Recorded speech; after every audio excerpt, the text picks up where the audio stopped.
Робополис БГ. Добре дошли в света на роботите за дома и офиса, градината и басейна. Богат избор на роботи за почистване на прозорци, самообслужващи се прахосмокачки роботи с моп, роботи-косачки и роботи за басейни.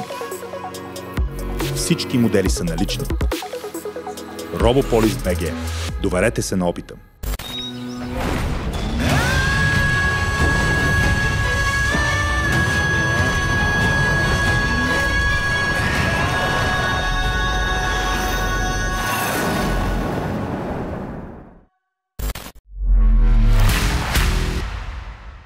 What do you think about this,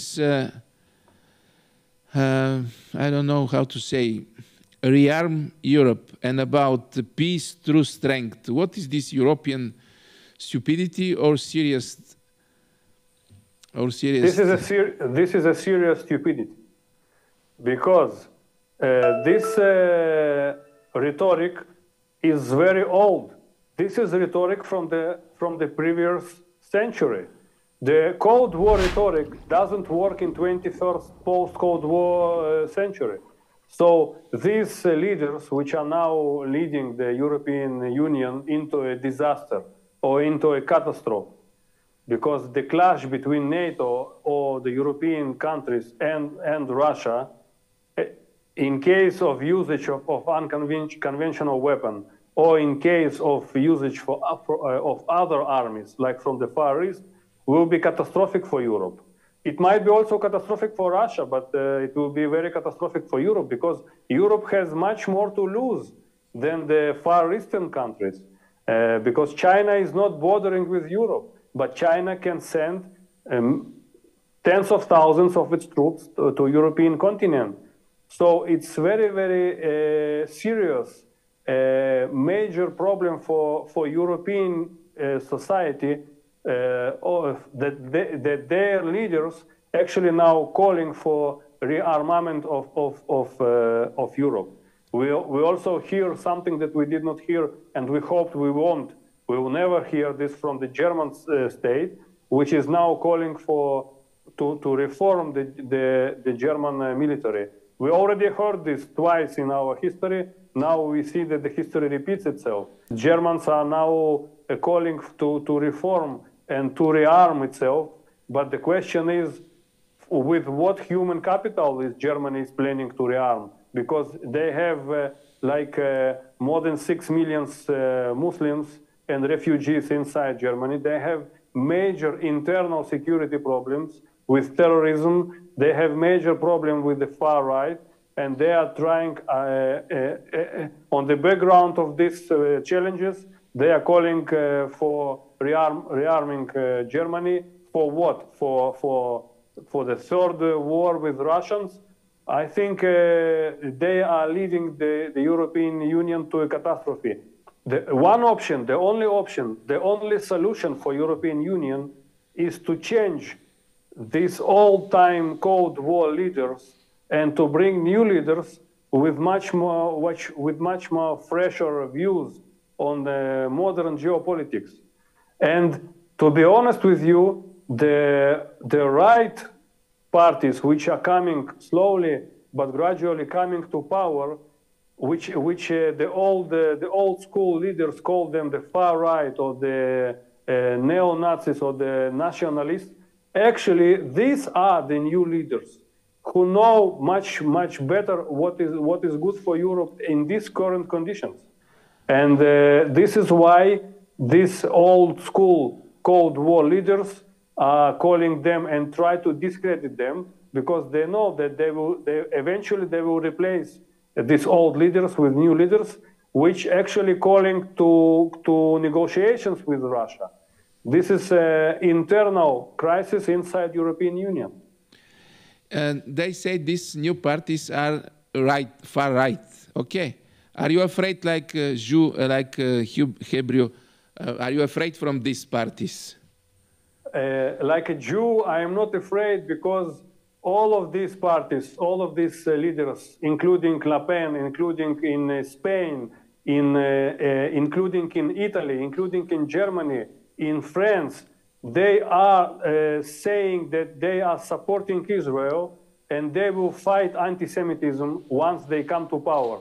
So, in my opinion, this far right is not the far right from the last century, from the fascist neo-Nazi German far right, or Italian far right, or Spanish far right. No, this is absolutely new. It's a new generation of politics, and because they are actually the competitors of current politicians, to discredit them, they call them the far right. This is as simple as that. They are not far right. I think they are not far right. This is stupid to say far right in this situation. I agree with you, yes. We argue in Bulgaria for euro. We think that after May, we'll be in euro zone. What do you think, euro for Bulgaria? What's your opinion? Is it good for us? In my opinion, you will experience a very hard situation, and it will be like, I hope it will be temporary, but the middle class will become much more poorer, and the poor will become even worse, because the prices will skyrocket. I think most of the people in Bulgaria understand that the price for gas, the price for food, for diesel, for real estate, for the transportation will double itself. Yeah. And the rich will become richer, and the middle class will become poor. This situation reminds me of the situation of the early 90s in Russia, when they call it a shock therapy, when they actually tried as fast as possible to turn the economy of Russia from communism to capitalism. And it made major blows to Russian society and to Russian economy. The second problem which I envision for Bulgaria is that most of the industrial infrastructure or industrial facilities or factories or plants, actually they will be eventually closed, because the major players of the European Union, like Germany, first and foremost Germany, France, they need new markets, and they are not interested in developing local industries. So probably your local industries, they are already experienced a major collapse following the end of the Cold War and the collapse of the Soviet Union, because Soviet Union was the main market for Bulgarian goods. And after the collapse of the Soviet Union, half of your industry was actually was closed.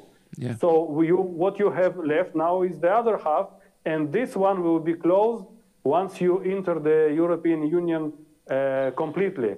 Because as I said, the Germans desperately need new markets, because they are facing a major economic crisis inside Germany.